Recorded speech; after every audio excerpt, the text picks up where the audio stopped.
Afrika ikaongezeka kwenda 699. Kwa hiyo mara nyingi unapoingiza factor mpya vinasaidia kuonyesha ukuaji zaidi wa uchumi. Kama kutakuwa na trend negative sawa, lakini kwa sababu unaingiza activity nyingine mpya na ni jambo la kawaida kiuchumi, huwa inasaidia. Sasa kwa hii zoezi linaloendelea litakamilika mwisho wa mwezi huu, na matarajio yetu ni kufikia Desemba 30 au 31 nchi zote za Afrika Mashariki zitatangaza mwelekeo wa takwimu mpya za uchumi kwa mujibu wa kila nchi ambavyo kuna maendeleo mapya kwenye shughuli za kiuchumi ambavyo yametokea. Kwa hiyo baada ya kusema haya, niwashukuru. Nchi yetu iko imara, watu sio na wasiwasi. Wale wazee ambao vyuma vimekaza waendelee tu, sisi tuendelee kutoa dozi kama hizi kuelimisha. Takwimu zinazotumika ni zile zile zinazoendana na vigezo vilivyokubalika kwa wakati huo mpaka pale ambapo vigezo vipya vitatumika. Niwape mfano. Leo hii Tanzania kuna viwanda 17 vilikuwa vimekufa, vimefufuliwa chini ya ofisi ya msajili wa hazina. Hivi ni viwanda ambao vimeajiri watu, vimeongeza uzalishaji. Kwa takwimu na vigezo vya mwaka 2007 hivi vilikuwa nje ya kupima uchumi. Kwa ujumla kitaifa tuna viwanda zaidi ya 500. Hivi 17 nazungumzia vilikufa vikafufuliwa kupitia ofisi ya msajili. Lakini tuna viwanda zaidi ya 500 vipya vilivyoanzishwa ambao viko kwenye hatua vinazalisha, vingine vinakamilika, vinaelekea kuzalisha. Hizi zote ni vigezo vya kuangalia uchumi. Tuna shughuli mbalimbali mpya, kuna madini. Tumegundua juzi hapa katikati, hii review vigezo hivi 2007, tumegundua hapa katikati gesi. Kuna madini, vito vipya vimegundulika. Lakini vile vile kuna viwanda, kwa mfano vimetoka, kiwanda cha Ufi Mbeya wapi, havizalishi. Kwa hiyo kuna lazima uchumi kila baada ya muda tuangalie kuna shughuli gani mpya zimeingia na zinatumika vipi kupima uchumi. Nyote mnafahamu miaka 10 iliyopita tulikuwa na sekta pana ya kwa mfano kampuni za simu kama leo. Kwa hiyo kwa kifupi, wataalamu hawa na sisi tunakubaliana nao kwamba nchi zote za East Africa kwa kweli ziko kwenye hili zoezi, kwa maana ya kuangalia maeneo mapya yanayoweza kutumika kupima kiuchumi. Na kwa mfano niwape, tulipofanya mwaka 2007 hili zoezi, ninayo hapa press release ya mwaka 2007. Sisi wengine mlikuwa wapi mwaka huo? Kuna press release hapa ya mwaka 2007 baada ya kuhuisha sekta mbalimbali ambazo kama mnavyokumbuka zoezi la mwisho kabla ya 2007 lilikuwa mwaka 2001. Kwa hiyo walipofanya 2001 wakaja kufanya 2007, miaka 6 baadaye. Walipofanya hii debasing, kwa mfano pato la taifa, kwa maana ya pato la taifa liliongezeka kutoka bilioni 20 mpaka bilioni 26. Kwa hiyo ni kwamba wanaingiza vyanzo vipya na mambo mapya kwenye uchumi. Kwa mfano kwenye huo mwaka kwenye eneo la, tuzungumzie eneo la mapato, kuna eneo limezungumzia mapato ya mwananchi. Pato la mwananchi lilikuwa jumla ya shilingi laki tano na 47, kwa maana ya NBS is engaged in rebasing the growth domestic product statistics, an exercise that is required of all East African countries.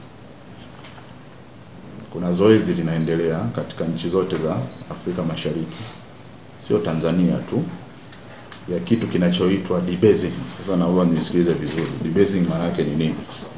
Na kuna watu vyuma vimekaza kweli kweli, wakachomoka tu hapa na kusema kwa hiyo takwimu zilizopo sasa sio sahihi, zinatakiwa zipitiwe, sio na nini, zimekosewa na nini. Sasa debasing kwenye maeneo ya mambo ya statistics ni kwamba uchumi huwa hausimami.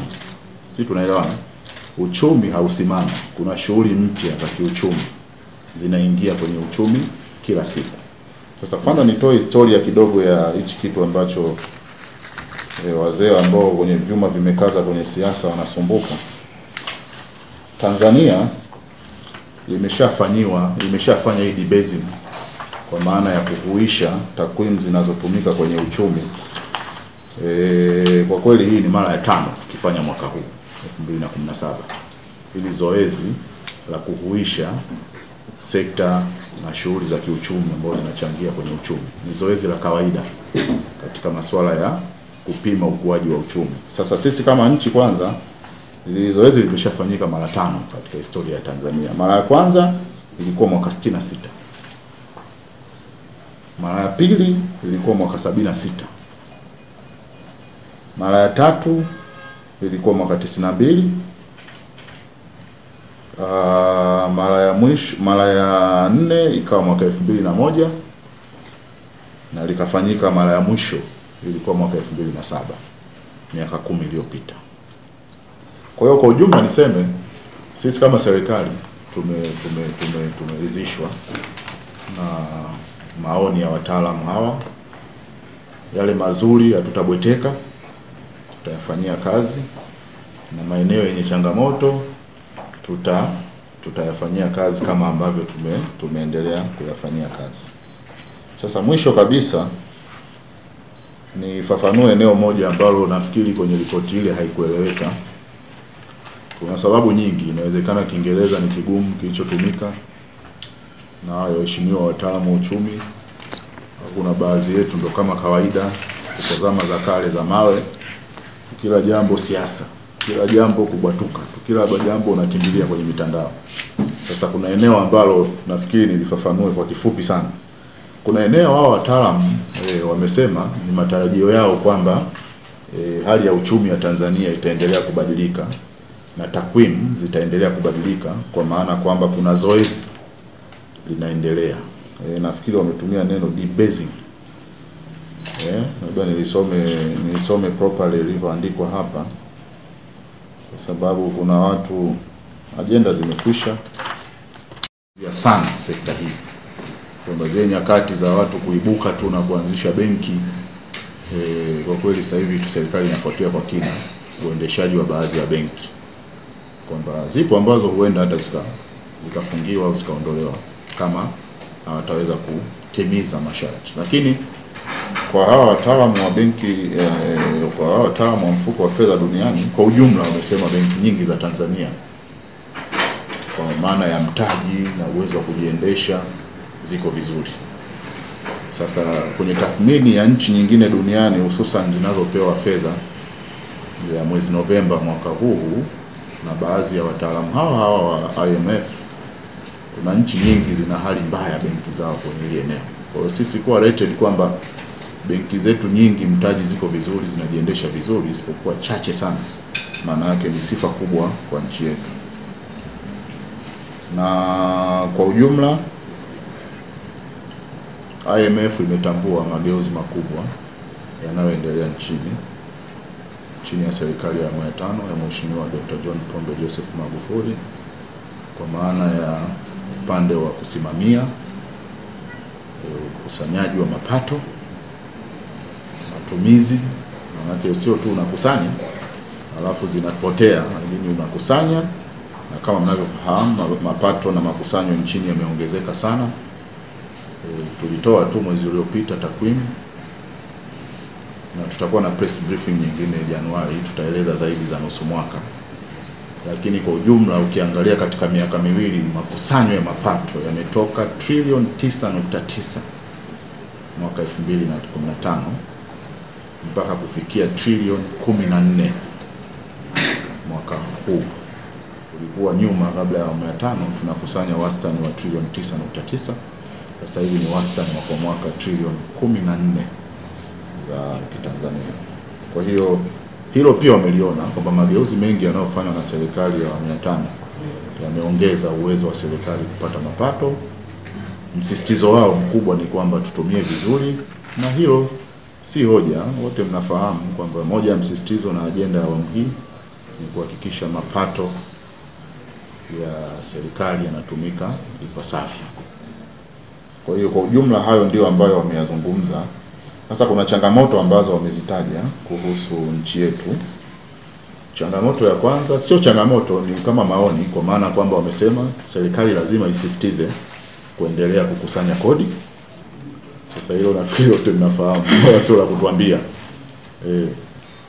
Hilo ndio eneo kubwa ambalo serikali inasimamia, kuhakikisha kodi popote ilipo, iwe kwenye madini, kwenye viwanda, kwenye mchanga, kwenye kilimo, popote ilipo serikali inapata kodi yake inayopaswa. Lakini kingine wametushauri kwenye spending, kwenye matumizi, nalo hilo pia kama ninavyosema sio hoja. Wote mnafahamu serikali imechukua hatua kubwa sana na ngumu za kuhakikisha hakuna matumizi holela na yasio na msingi katika utumishi wa umma.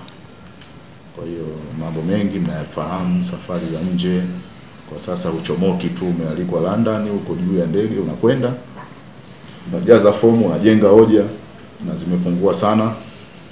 Tumechukua hatua mbalimbali kwenye kuhakikisha mianya ya rushwa inazibwa. Kwa hiyo ni maoni wametupa na tunayapokea, kwa kweli tunaendelea kuyatekeleza.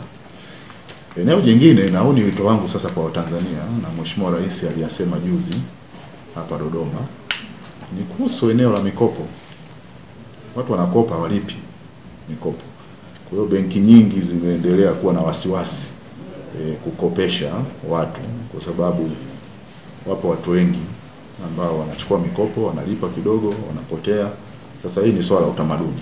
Kwa hiyo nitumie fursa hii kuhamasisha Watanzania kwamba serikali imechukua juhudi kadhaa za kuhakikisha kwamba viwango kwa mfano vya riba ili vishuke. Imechukua hatua ya kupunguza ile kiwango cha akiba ambayo benki zinaweka kwenye benki kuu ili zisaidie kushusha. Lakini kwa kweli kama alivyosema Mheshimiwa Rais juzi, bado kumekuwa na wasiwasi kwenye benki.